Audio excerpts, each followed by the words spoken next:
Affirmative action is just one of the things legendary civil rights activist Jesse Jackson fought for. And today, the Reverend was in Toronto as part of the National Bar Association annual convention.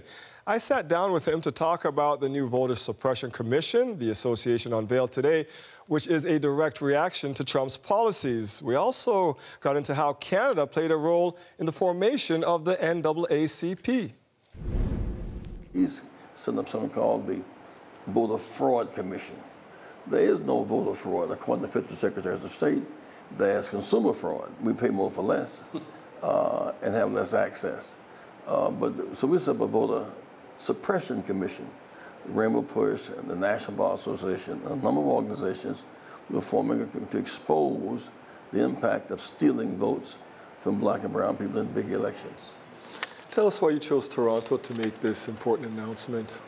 Well, two parts. One, the National Bar Association, the oldest and largest black bar in the world, about 75,000 members of black lawyers and judges from all over the world, and about 2,000 members here in Canada, by the way. They're in North America, they're in Canada, they're in Britain, they're in Africa, they're all here this week. That's a big deal. It just, poetic justice would take place in Canada, the place where we first opened the civil rights movement in 1903. In some sense, in 1903, we were fighting to stop lynching by the rope. Now we're fighting here to stop being shot in the back by police. We're now fighting to get our right to vote counted once we do vote. So the struggle is at a higher level, but the struggle continues.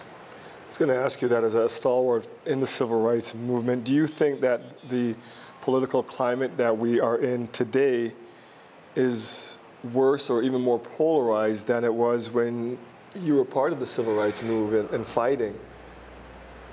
You can't say more polarized, but it's very polarized. Yes. It's like if you're trying to swim from London to France, it's not the distance, 30 miles, it's the undercurrent. There's a violent undercurrent to undercut the progress we've made. The indecency and barbarity of yesteryear, that's gone. I mean, I was arrested as a student with 7 classmates trying to use a public library. The day Dr. King gave the speech in Washington, so-called I Have a Dream speech, that day from Texas to Florida to Maryland, we couldn't use a single public toilet. Black soldiers sat behind Nazi prisoners of war on American military bases. Barbarity. We couldn't use the same water fountain, the same toilet. We couldn't buy ice cream at Howard Johnson. That was barbarity. We overcome that. So we go to ball games together. You know, the Blue Jays play the Yankees and all that. But when it comes to we're free but not equal. When it comes to equal justice and equal opportunity, that's where the disparity sets in. And now you have in Trump an attempt to arouse the fears of many whites, unfortunately. He said, let's take America back. Great again. Great again is looking backwards. We should be going forward. Looking backwards through a keyhole, not looking forward through a door. And so all that we gained in the last 50 years is now under attack. The crown jewel of our struggle, the right to vote, is under attack.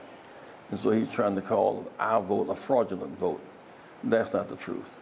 He calls affirmative action to affirm that which was negated and taken from us, reverse discrimination. And that's not true. Then that same spirit, he attacks the environmental science, pulls out of Paris, tries to ban Muslims by religion, which the court struck down, try to ban refugees, which is inhumane, build a wall between us and Mexico. We share 2,000 miles of border with Mexico. 2/3 of our hemisphere speak Spanish. English is a minority language in our hemisphere. So he is moving away from living together to surviving apart. He's bringing to the world a kind of limited nationalism in a time of globalization.